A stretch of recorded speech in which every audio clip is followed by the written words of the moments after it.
Okay. Now, in a first video of array chapter, we have discussed about array, then types of array.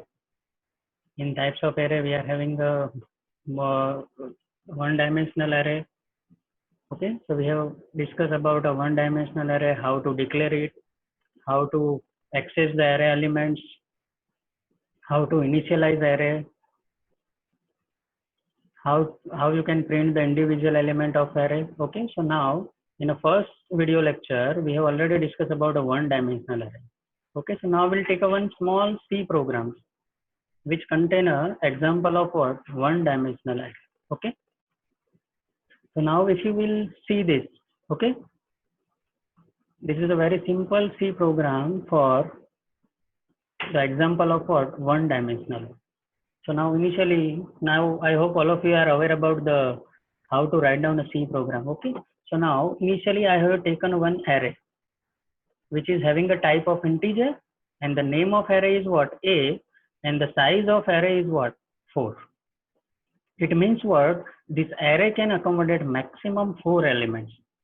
Okay, now when you are trying to enter or scan an element from a user, okay, simply I have written one statement like printf enter array elements. Okay, now when you are trying to enter an element from a user in an array, we'll have to use the concept of for loop.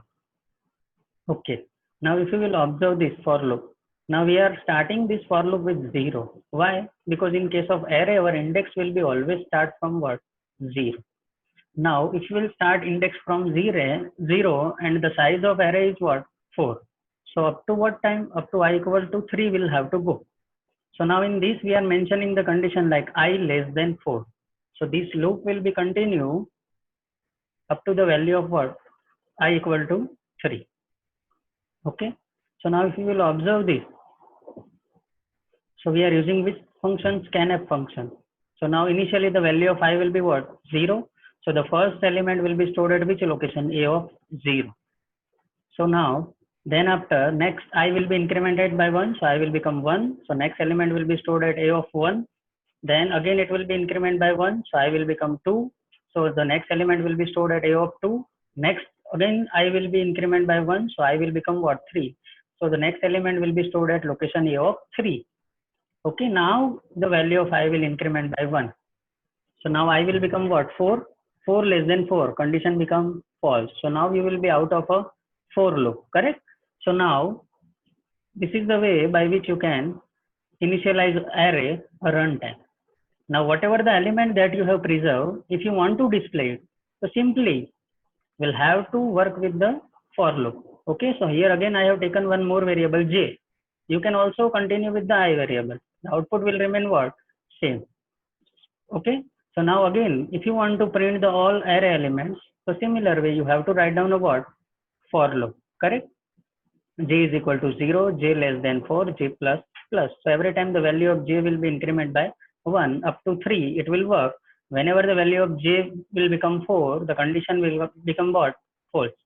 So similarly, if you will observe this table in which I have mentioned the output, okay, so initially you will ask with this kind of thing like enter the array elements. Okay, so now then after the turn of this for loop will come, and you will take a 1 by 1 value, like we'll have to total how many elements?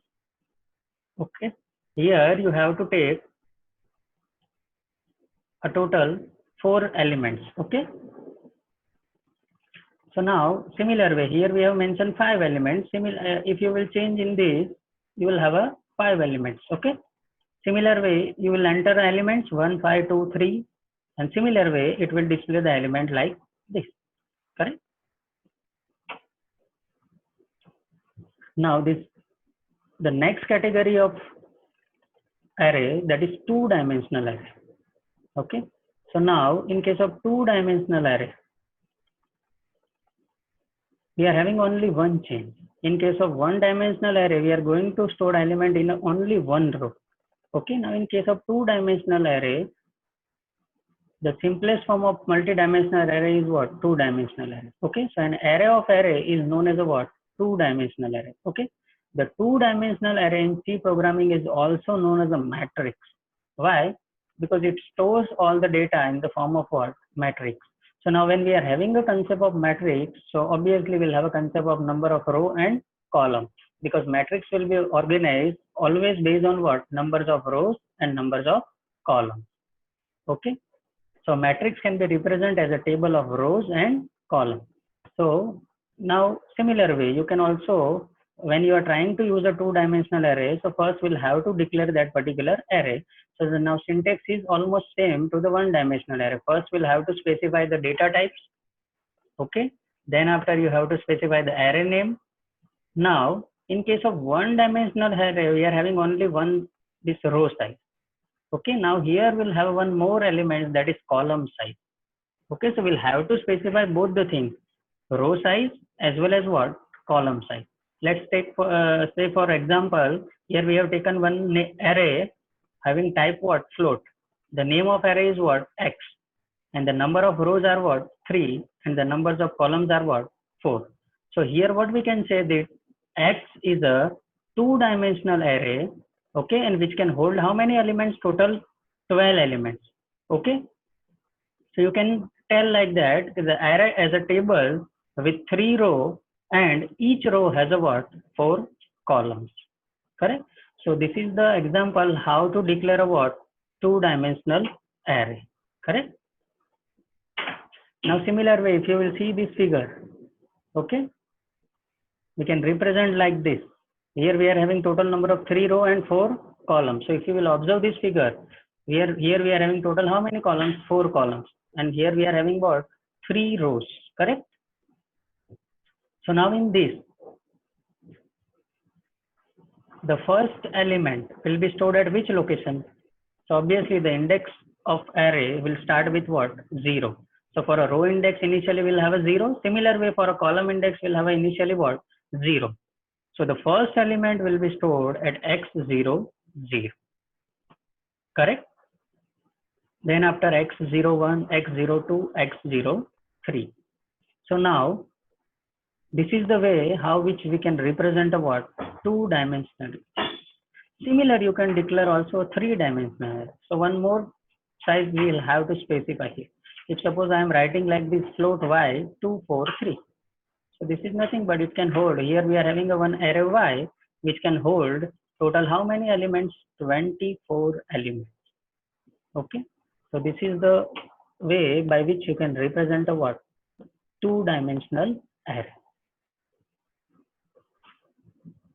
Now, how to initialize a two-dimensional array? Similar way, as we have done in the case of one-dimensional array, you can also initialize the array at the time of declaration, which is possible also in the case of what?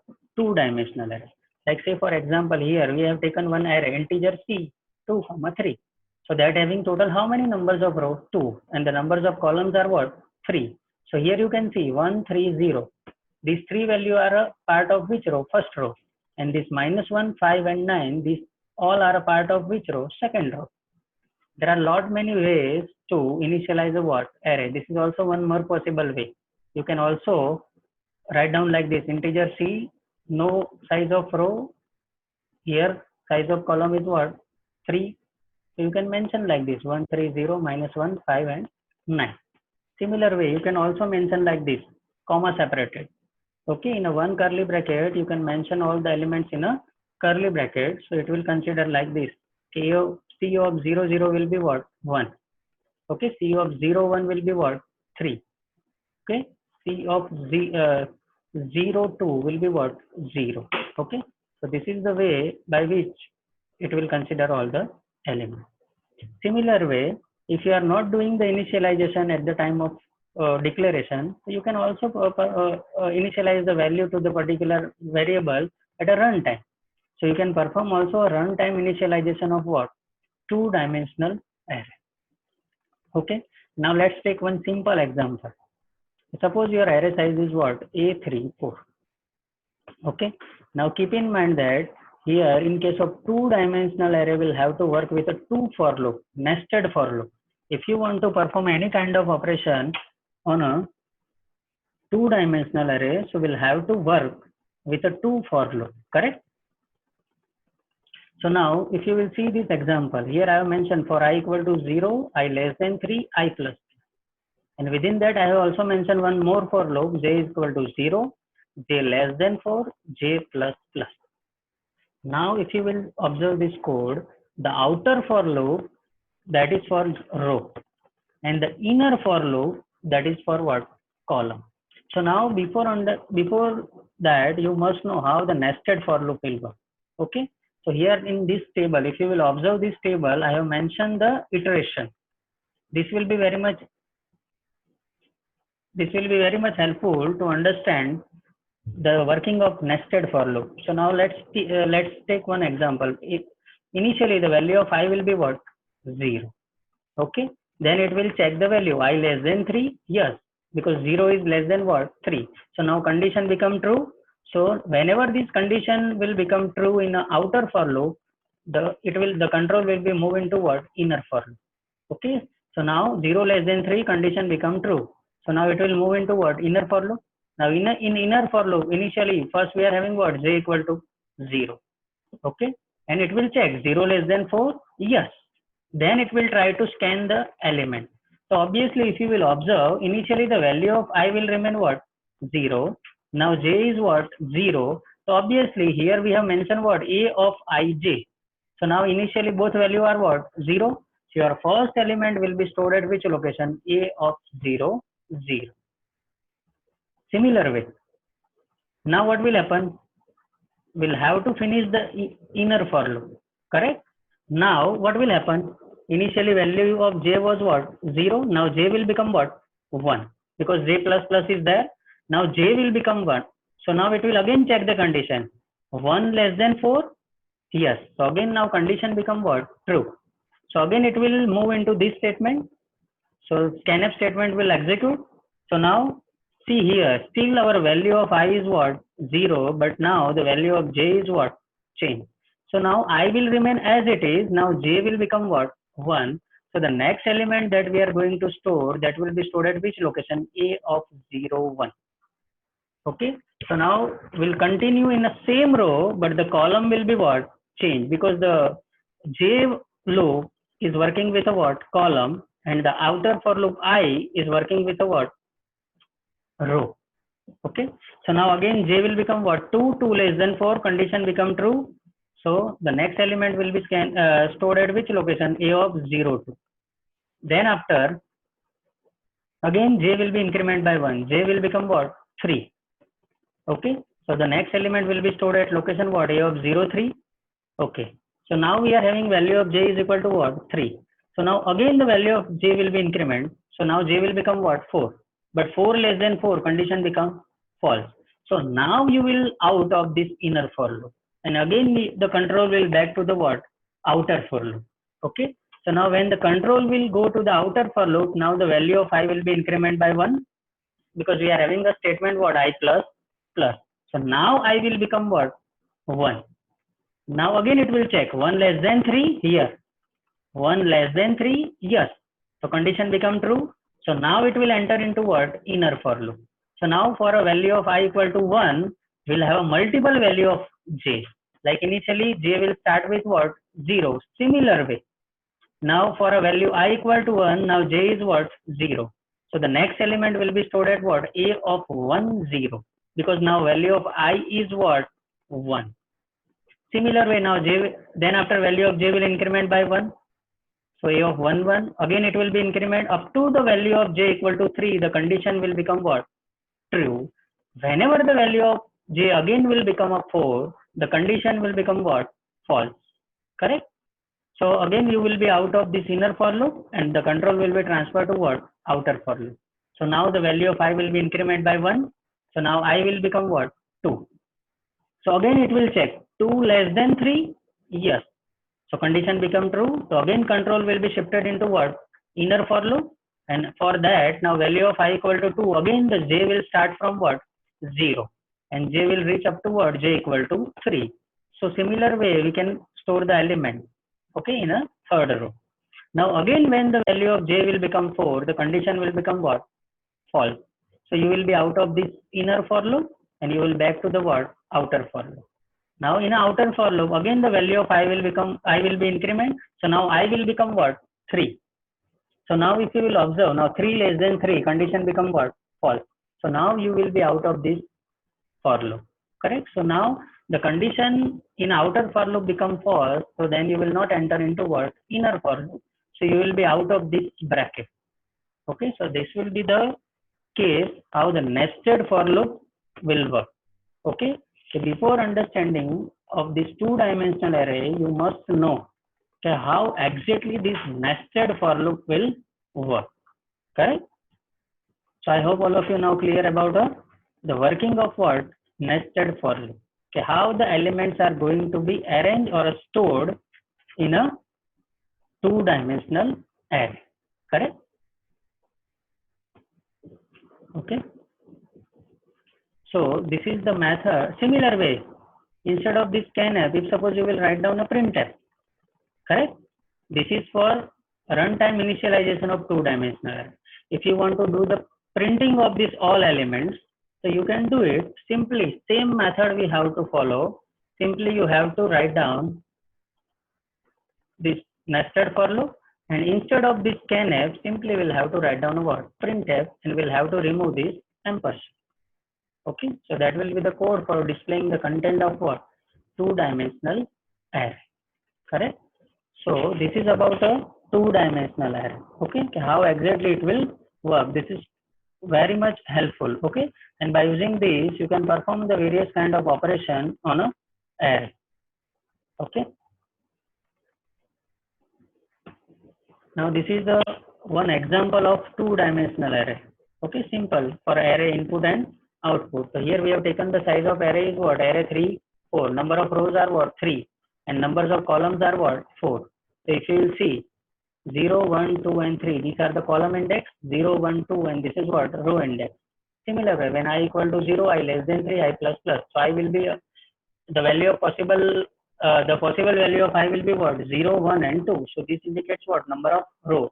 If you will observe this inner for loop, the possible value of j will be what? 0, 1, 2 and 3. When this value of j will become 4, condition will become what? False.